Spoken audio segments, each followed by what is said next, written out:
Milim might be kind of bad. Well, that's what the general consensus is on this unit. But is she really? I'm hoping to find this out today, so let's talk about her, break her down, and see how good she truly is. Milim is actually a ramping attacker slash breaker that has the potential to deal some crazy damage or even crazy break if you set her up right. She has 3 different passes that you see here, including her unique passive that does give her more damage and break power when she's not afflicted by a status element. Her skill is able to reduce the enemy's damage res, while the art is able to heal her own status elements while also buffing up paralysis and freeze res for the entire team. The true art is where one of the ramping mechanics come into play, which is every time you use the true art, you will be increasing the break power on your true art by 3,000 up to a maximum of 15k. However, if you use your super art, you're going to reset all of your stacks. And this also is the same with the super art. The super art buffs up your damage every single time you use it up to a maximum of 510,000. However, if you use the art or your true art, you reset the damage multiplier on your super art. In terms of slots, you have 5-star physical, 5-star magic, 4-star magic, or 4-star defense. If you want to know some of the best in slot stuff here, for the 5-star physical, you can go with any type of artisan item in a lot of sustain comps, which I feel like that's what she's mostly going to be used in, outside of maybe some nukes here and there. Or you could even opt in for a break item if you want to, if you plan on using her more so as a breaker and not really a damage dealer. The 5-star magic, True Exceeds X, is just perfect here for giving her life steal and helping her stay alive whenever she needs it. And 4-star magic, do your best. You know what I'm saying? Do your best. 4-star magics are really hard to come by, so if you're a brand new player, it's gonna be really hard to find something, but you can always go with the clown outfit if you have nothing else, which just gives you an attack down and a defense down. In terms of some of the best crests you can get on this woman, I would say attack up, very good. If you opt in for more of the breaking route though, of course a break up wouldn't be bad on her. Art gauge up wouldn't be bad either, just to help get her going in the very beginning, or going something that's a little bit more damage oriented like Promise of Funeral God would also be pretty solid. Oh, by the way, huge shout out to the man Caleb for allowing me to do this showcase. He's actually the one who recorded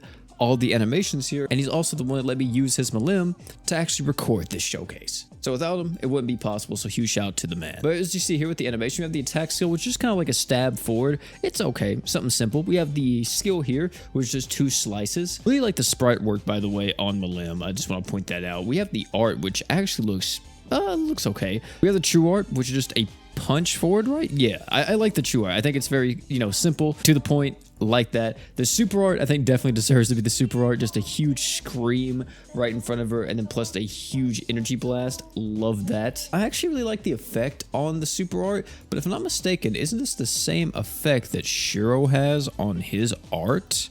I could be wrong, but it's a very similar kind of like pattern here. Either way, I actually really love the super art and the true art the most from Milim. I don't think that it's as good though as something like Demon Lord Rimuru, but I don't think it's as bad as something like Diablo. I think I gave Diablo like a 6 out of 10. So this one, I'm gonna say it's like in between a 7 and an 8, so I would say like 7.5. We took her up against the Extreme Crest Palace, actually against Subject Y2. And this fight is a little bit challenging. It requires you to break the boss as many times as you can in order to increase your damage that he actually takes, so you can, of course, beat him. So this is the team that we used to take him on, and Milim actually performed really well in this fight. She dealt a lot of damage. Not only did she deal a lot of damage, she dealt a lot of break as well, because once she gets going, her break power just scales up so much, especially against a fight like this, where one of the mechanics are, if you're a fire unit, you actually get more break damage. However, this is where one of her main flaws came into play.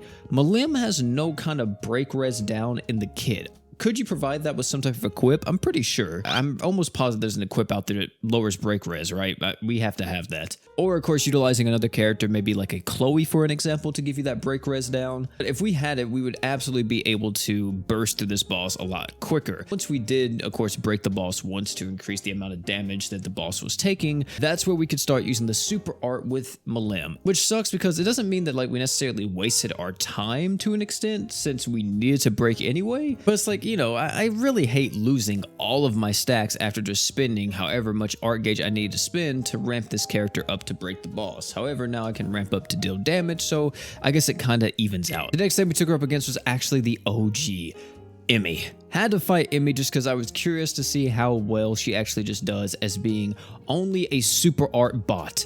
And you may be like, OP, what do you mean by that? This character, if you choose to use her super art, is almost locked into it. Because if she decides to use her art or her true art, she loses all the stacks on her super art. So in a situation like this, you're going to be spamming Milim's super art in hopes of just dealing enough damage to kill the boss. I really don't like how linear this unit is though. It's either you pick the true art to where you can still use the art and be a breaker, or you pick the super art, there's no in between. Granted, the damage that you're able to actually deal with Milim is insane. Like, she does stupid damage, especially once you really get those stacks going on the super art. But it's also the same situation where it's like, why use this character when you could use literally anyone else that does this job better? Like, if you actually have him, Chobei is practically the same unit as this Milim, but doesn't have to worry about losing his stacks and also is able to reduce break res at the same time. I don't know why they exactly opted in for making her kit kind of revolve around this, because it just is very limiting and it's kind of weird. I understand wanting to do something different, but I really wouldn't have made this kit so punishing. Like, maybe have it to where, okay, if you use the super art and then you want to go back into the true art, you want to go into the art, instead of losing all stacks on the super art, maybe you just lose one stack and that's it. Because losing all is such a freaking detriment. Or why not just add a mechanic to her true weapon? I mean, granted, it would make her true weapon practically required, but make it to where she can't go lower than like one stack or two stacks on her break power or her damage buff. I think that would definitely give her a lot more options and help her out, because right now it just makes it to where Milim is like, it's kind of a nuisance to use this unit. So yeah, you guys let me know how you all feel about Battle Mode Milim. Ladies and gentlemen, that's gonna be it for this one. Thank you all again for coming out. It's been your boy P. If you enjoyed this video, highly recommend check out either one of the videos popping on the screen right now. Great content, guarantee you love them. Oh, and one more thing before you leave, don't forget to drink water.